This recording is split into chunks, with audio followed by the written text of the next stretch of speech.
everybody. Welcome to the podcast. Thank you so much for watching or listening in again. Today is another visuals-oriented episode. I'm here with two of legitimately some of my favorite PJs at the Chronicle. Fan favorites, staff favorites as well. You guys are well-loved at the Chronicle, and so I'm really excited for our audience to get to know you both.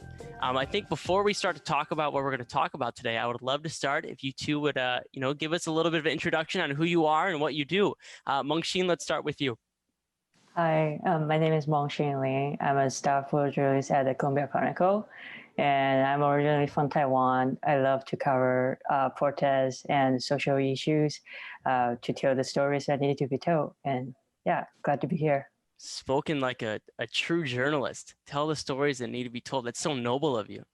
I love it. It fits in well. Zach, tell us about a bit about yourself.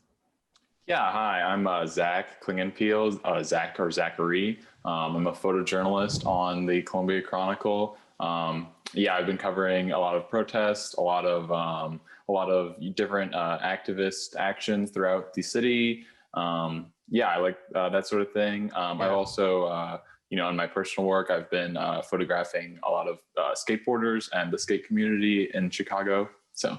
That's awesome. I see. This is similar to when I did the music episode because I'm intimidated by two people. I'm intimidated by musicians and I'm intimidated by photographers as well. Because in the film department, I stay as far away from the camera and all that as possible. It's so scary. I don't like all the techie stuff. So this is going to be an interesting episode. I think I'm sort of facing my fears on this one. So we'll see how it goes. But yeah, we're talking all things related to photo today. There's been a couple things, I'll be honest, I'm pretty detached from the photo world. And so honestly, I feel like today I'm going to learn more than I'm going to speak, which, maybe will be nice for our viewers to hear me not, talk on and on and on forever.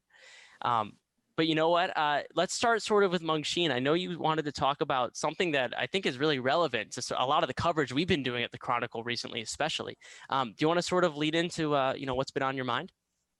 Yeah, so especially this year, there's so many protests going on, the Black Lives Matter, definitely. Mm-hmm. And so there's an argument on whether photographer should or should not blur the protesters' face when we publish the photo. Right. And yeah. And so I know that this conversation has been going on for a while, but I feel like recently is when it's sort of been, like you're right, with the Black Lives Matter protests is when it sort of hit its peak. Where do you guys stand on this? I'm sure you guys have had to I feel like when you look at it as a journalist, you kind of have to, you feel for the people and you understand what they want to do, but you also have to approach it from we can't be biased and there's all this. Have you guys had to sort of, how do you navigate that? You know what I mean? What would you guys say? I feel like it really depends on where we covered the protest and really? I mean, in Hong Kong, this argument is even more sensitive. I still remember my lens always got hit by the protester when I tried to document their face, although their face always get covered. But there's one example I always like to tell is that there was a protester in Hong Kong who stabbed a police, and there is a mainstream media who got a photo of his face, soon published that photo that clearly show his face. Right. And all the comments below are blaming the new mainstream media and saying that thank you for providing the evidence to the police. Oh, wow. Yeah. Yeah, wow. And after that, they soon delete that photo and they include the photo that got blurred of his face. But at that same night, that protester got arrested by police. Right, because I saw it. On the flight that he's escaping to London. Oh my God. Wow. And this guy just disappeared from the media after that. And really? This happened this year. But I feel like in America, we have the freedom of speech. We have the freedom to take photos in public. And 2 days ago, we were covering defend the election protest. And there's a protester who come after me and say, I cannot take her photograph and I cannot take her photograph without her permission. Right. And I don't need her permission at all. But I mean, I would respect when people say that to me, and I wouldn't use a photograph that would harm their a person, because we put being a human before than being a photographer. Yeah. So I wouldn't do that. And I feel like in the US society, there is more law enforcement that doesn't harm people's, like compared to Hong Kong. So I wouldn't blur a protester's face unless that will harm them, Right. possibly harm them. That's interesting that you sort of, because yeah, you cover the Hong Kong protests as well. That's really interesting that you were sort of able to see, both sides of that. I had no idea. I hadn't even heard, that story of somebody. It's interesting because there are very real stakes to what could happen. If a photo like that gets out and the face isn't blurred. But at the same time, a public protest is a public protest. Zach, sort of, where are you on this? Yeah, I'd like to echo a lot of what Mengchen said. It is it's a really difficult topic, and it can be a very thin line that you ride as a photojournalist between what is a correct telling of the narrative and what is one that could harm anyone involved. I'd like to mention that ideally. You never necessarily need a face in order to tell a story. I've covered a lot of protests, and a lot of times, as far as our journalistic ethics go, we don't blur faces. We don't necessarily edit the pixels of an image for the sake of maintaining certain journalistic standards. But there are other ways to sort of deny a face in an image, waiting for that moment where a poster covers someone's face, photographing things that aren't necessarily, human subjects in a protest. And I think it's it just takes a lot of discretion to know what to photograph and what not to photograph. And that's a really interesting point. I haven't even thought about that. But so when you're covering locations, both of you guys, do you do that where you're sort of waiting for moments where the face is obscured or obstructed? And do you sort of you frame for that? You plan for that when you go into these situations?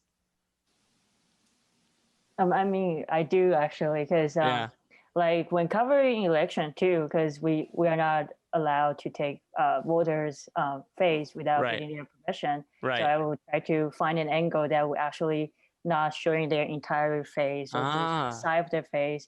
I think during the pandemic, this kind of helped a lot because everybody's wearing a mask, so it's easier not showing their face. And sometimes you can get a really nice and cool perspective to do that too. So at the same time, we can find a balance for artistic choice, and at the same time, we can tell the story.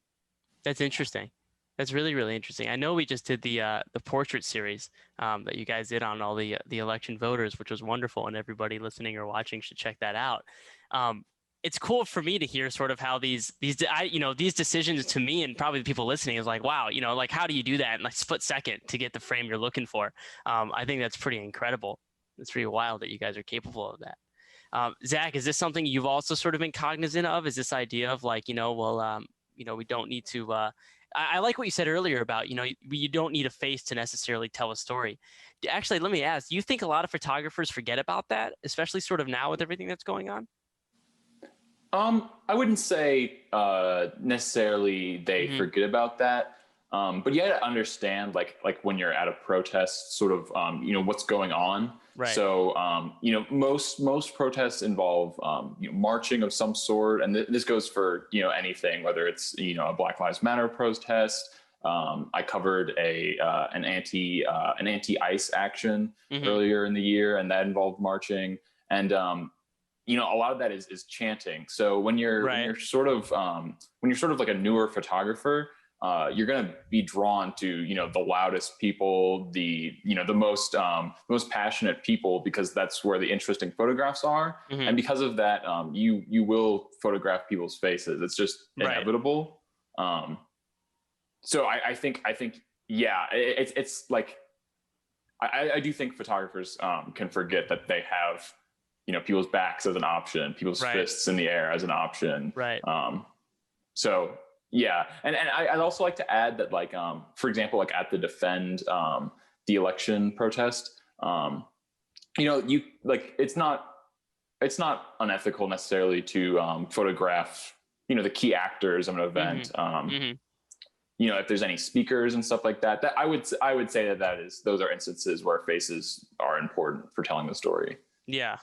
So it's situational, I guess, that's interesting. I feel like a lot of like the blurring the faces thing, because I remember when I was working on the FYI video we did at the Chronicle about the some of the Black Lives Matter protests, and we were like, that's when I think the first time we were like, well, should we blur in the video like the people that were like hitting these cars or whatever it was.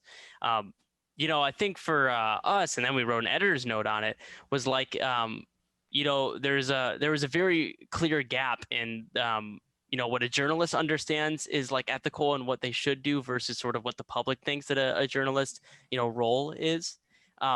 So in your guys' work, have you ever had to how do you work with that, when you have to see it from both sides? You sort of know what I mean? I don't know how to explain it. I guess I could say I'm trying to think of a way to phrase it. It's a really weird place. Have you guys had to sort of, how do you defend your work in a spot where people come at it and they're like, well, why aren't you blurring their faces? Why? I mean, you could put people at harm. What do you say? Have you had to do that or no? Hopefully not. I would say like I haven't necessarily had like I'm sorry. No confrontation. I would say that like, yeah, I haven't necessarily had an instance where someone has, approached me about that sort of thing. Yeah. However, I will say, in my portfolio and on my Instagram, when I post protest photos, I usually, blur out faces and stuff like that. It's usually just for the Chronicle where I don't, blur out images. Right. I will say once I was approached, there's been a lot of discussion about like what sort of blurring, is effective and what is not. So I have been approached a couple of times about, the ways in which I censor people's faces. It seems like people have a lot of different opinions on that. Really?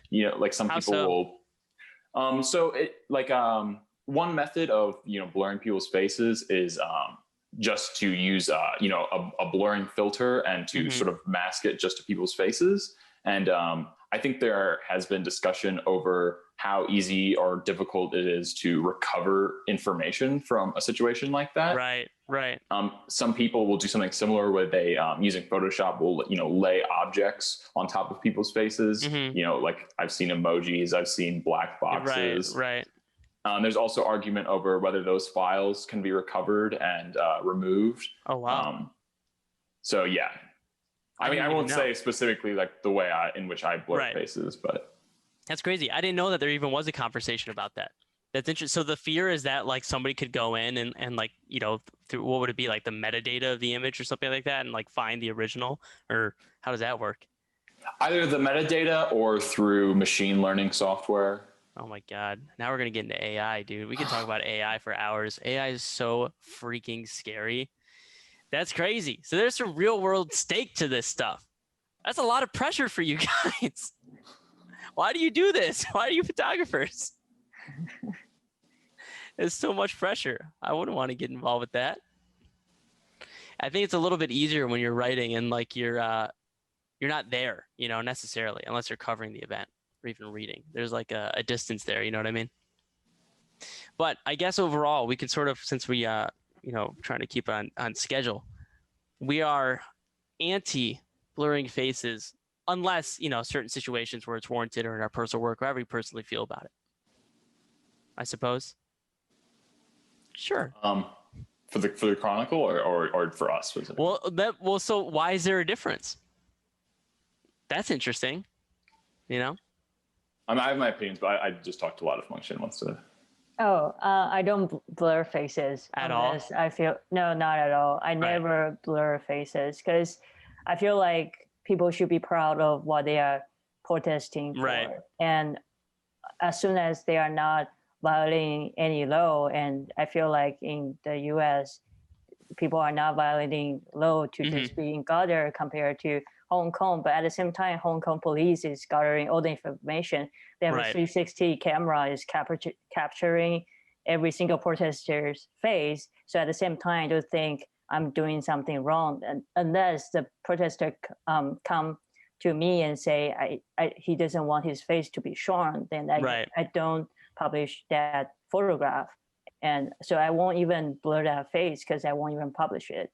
And yeah, and at the same time, I always ask myself, am I making the person I photograph comfortable? And am I an ethical photographer? And I think so. For now, like I think I'm not trying to harm anyone, and I really want to tell their stories because I respect what they are fighting for. No matter they are Trump supporters or no matter they are Black Lives Matter supporters, I think their opinions and stories matter. So they should be proud what they are going for. Yeah, and so you think blurring the face or, you know, censoring or whatever it is sort of takes away from whatever they're trying to say? Yes, definitely. Like, I mean, there's so many emotions through their eyes, through what they are chanting, and that moment is really important. So I think that would be taken away. And rather than blurring your face, I would just not publish that photo if that's the choices. Yeah. Okay, I see. I mean, that's interesting to see how you two have similar, I think, approaches to it, but in a different sort of way, which I think is an interesting thing. Because it seems like it's a situation where, you know, every photographer and every situation the photographer in is going to be different, right? And so do you sort of have to just take it, you know, one after the other, shot by shot? Yeah. Like I'll say, like the way Mungshin described, I think is like completely valid, and like you know, I'm not the type of person to ever tell another photographer you know, that's unethical, or that's okay, that's not true, but I'm not the type of photographer to tell another photographer, you know, unpublish a photo or blur a face. You know, if they feel as though they're acting properly and no one is harmed by their images, I think it's totally fine. I'll say though, like I like what Mungshin said about like not publishing images. Generally, like I don't blur faces, and if I'll publish like a photo, I'll try to find ones that don't have faces in them. Right. I see. That's interesting. Also, what you were saying earlier about like what is the difference? I would say that like when a viewer visits a newspaper or a website, they expect I'm sorry, when a viewer approaches a newspaper and you know, intakes the images and text in that newspaper, they expect a certain ethical consistency. And if an image is willing to print photographs, if a newspaper is willing to print photographs that are blurred in any way, or the pixels are manipulated in any you know, noticeable way, then a viewer is going to question every image they see from that. However, you know, when I publish a photograph, either, you know, on my Instagram or on my website, there's a different expectation there. And I think that if I value my subjects, but I also you know, value the images that I'm taking, it's worth the sacrifice of blurring someone's face for that. Okay, I see. Yeah, that clarifies it. I think that's really interesting. Sort of that you know, that difference in, you know, what it's like to photograph for yourself versus, you know, having to work for somewhere and represent the entire institution. Because that would probably make them question the writing too, you know, all that stuff. Great. All right. Well, we got to keep this thing going. So Zach, I'm going to throw it over to you. This is a buttery smooth transition onto the second portion of this episode. Zach, you brought in something recently that sort of just turned into a much larger deal, but it's been an ongoing sort of issue, right? Yeah. And you're referring to Magnum? I'm referring to Magnum. Tell us about it. Yeah. So for any viewers that might not know, Magnum Photos is a photo agency. It was started back in the 1940s by a group of, you know, well-known photographers. And the whole idea of the firm is that it is owned and operated by the photographers that make it up. Over the past year, you know, we've seen a lot of different mediums sort of see their own waves of holding people in power accountable. I don't know if you necessarily discussed it in the past on the platform, but I know Twitch earlier this year had an instance where a lot of Twitch creators were held accountable for sexual misconduct, and the Melee gaming community was also held accountable. Yeah. So photography is sort of starting to see a similar wave, and Magnum has been hit in a certain way by that. They have a photographer, who's been with them for a long time, who's done a lot of photography for National Geographic, named David Allen Harvey. So this guy is, a well-respected photographer. He is published in high-ranking newspapers, and Fuji sponsors him. So recently he came under fire for two separate incidences. One was a series of images published in Magnum that depict prostitutes in Thailand. And there were allegations that some of the people photographed were underage. Right. So after that incident, Magnum took down the series from their catalog, and there was discussion of suspending him. More recently, he has been accused of unspecified sexual misconduct allegations. And I believe either a day ago or 2 days ago, he was suspended for the year from Magnum, which is for just one of the a first. Yes, for just a year. However, it is noteworthy that this is like historical precedent. Like there's no historical precedent to this. This is the longest suspension Magnum has ever done for a photographer. Wow. That's interesting that it took. That's interesting that it took like two separate situations. What do you know? When did the issue sort of with those photographs of the prostitutes? When did that was that recent, or was that a while ago? I believe it was over this summer. However, the images were made back in the 80s. Oh, so they were older and they were just recently published. Well, that's interesting though. That, I mean, even then, I feel like obviously, I think what you said earlier about how this is sort of like been a wave that's been hitting sort of every different area. You're right. This happened like in the live streaming gaming community recently. Obviously, it happened in the film community, and all that. It's interesting that it took until now to reach the photo world, and it also took this guy like two separate allegations in order to get this guy suspended. Is this sort of is this common in the photo world? Again, I know nothing about this. What would you guys have there been suspensions similar to this happening recently, or is this sort of like the one example? I would say like the most common controversy, and this is more along the lines of his series in Thailand. But often there's a lot of ethical question as far as whether documentary photographers are exploiting their subjects. Right. A similar series of photographs to this by a photographer named Mary Ellen Mark, in which she photographed prostitutes, has come under fire for being exploitative. She appropriates these people's images, and she's not necessarily providing any means of escape or of protection for these people. Right. Yeah, that's interesting, because I was thinking about that too. Is the relationship, between the photographer and the subject is such a delicate thing, right? Mengxin, you want to speak on that a little bit? I feel like you have a lot of, especially with the amount of event coverage you do and the amount of just people you interact with when you go out and take photos.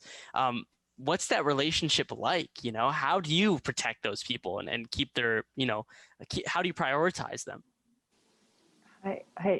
I'm speechless. I don't know. That's something that I was interested in, because I lived in Hawaii for a while, and there's a lot of there was a sex workers house like right next to where I live. Yeah. And I always wanted to go ask if I could photograph them. At the same time, somehow I could protect them. Right. But I don't know. I feel like this is an issue that we should care about. There's always an argument whether or not we should legalize sex workers. That's somehow that we could protect them.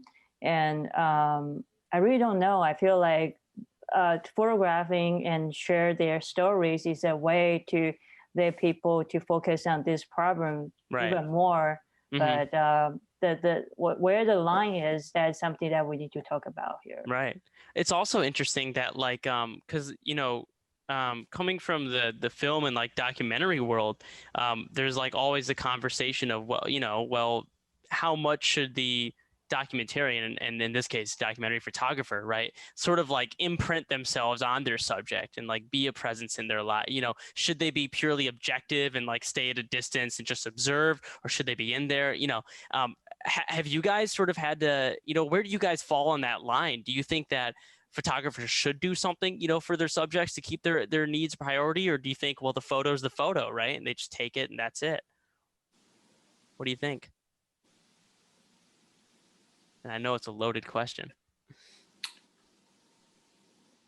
Motion, do you want to? Oh, okay. Yeah, sure. I feel like you mentioned earlier about documentary work, we really need to, before we start in project, we need to put a line over there. Like we can't stay being further. Like sometimes we can help the subject by doing something, but there is a really clear line that we should not stepping that much. Like, right. I mean, it definitely helps if we get into their life, but there's a lot of photographers who like really be part of them. Like, right. There's a lot of homelessness project or gangster project that the photographer will be part of the gang, or they would just be part of the homeless in order to produce that project. I mean, that works super well and strong, but at the same time, I wouldn't let myself in that situation because I know that emotional charge would be a lot to myself, and it's hard for me to get out from it. So that's why I would put a line there, not stepping further than that. Right.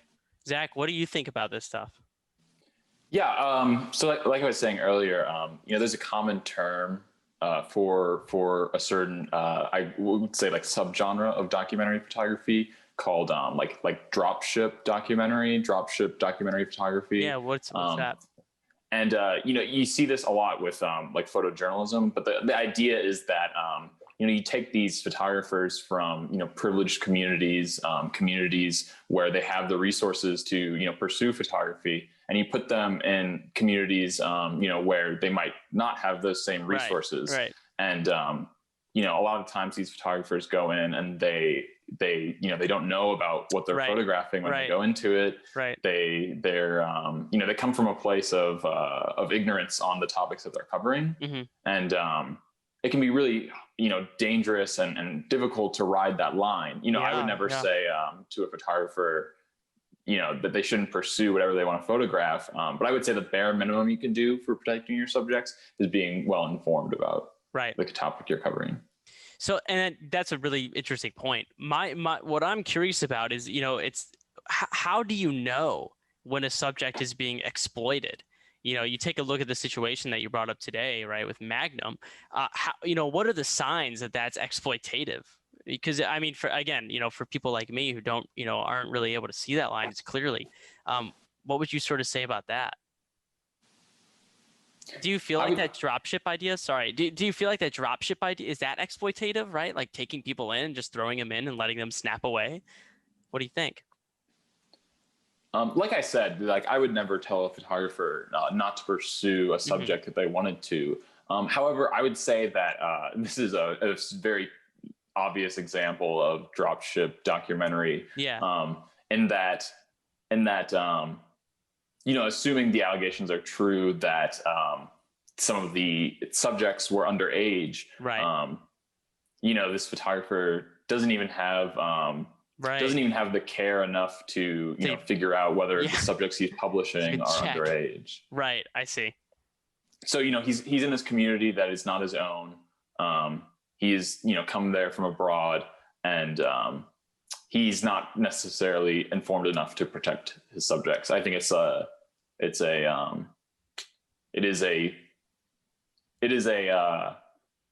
is the platonic form of dropship documentary. The platonic form. Well said. That's really interesting. I think that's a good way to put it. That definitely clarifies sort of the situation for me. It seems like a lot of that stuff is just like common sense though. If you're taking photographs of somebody and they're nude, well, you should probably know how old they are, I don't know. Why did this guy, did he forget, or did he just, what do you think? It's a good question. I don't want to make any, assumptions. Yeah, I get you. I understand. And obviously, I haven't seen the images. I don't think that they're published anywhere right now since Magnum has taken them down. Yeah. Oh, really? Okay. That's interesting. I will say one other thing that this sort of brings to mind, and I wonder, Mongxin, if you have anything to say about this, because this is something that I pay attention to in a lot of the movies I watch, is like an obvious example is how like how nudity is depicted in American movies or just advertisements, for photography advertisements, whatever it is, versus advertisements for films from in Europe or in Asia or whatever it is. How sort of those different cultural norms and practices sort of work their ways in with what's okay to see and what's okay to take a picture. You know what I mean? And obviously this is a situation where it's pretty wrong either way. But Mongxin, I'm wondering, is there anything sort of from your experience where you've been in a situation where maybe a photo you've taken, from Hong Kong or whatever it is, would not be accepted, there, but here in America, right, where something like that, we're okay with it, or maybe the other way around. Have you ran into a situation like that with something you've worked on before? I saw an example that they got locked down in a college, and a photographer follow a group of protesters in there for a long period of time because they couldn't escape out of the college. As soon as they go out, they will got arrested by the police. Wow. So they were in there for, I forgot how many days, but it's more than 2 weeks. And so they try to find a way to escape. And the photographer took the photo of how they escape and the route they escape, although the photographer avoid to take their faces, take photograph of their faces. But as soon as he published that series of work, he got a lot of blame from over the internet too. Wow. And I mean, I respect that photographer a lot.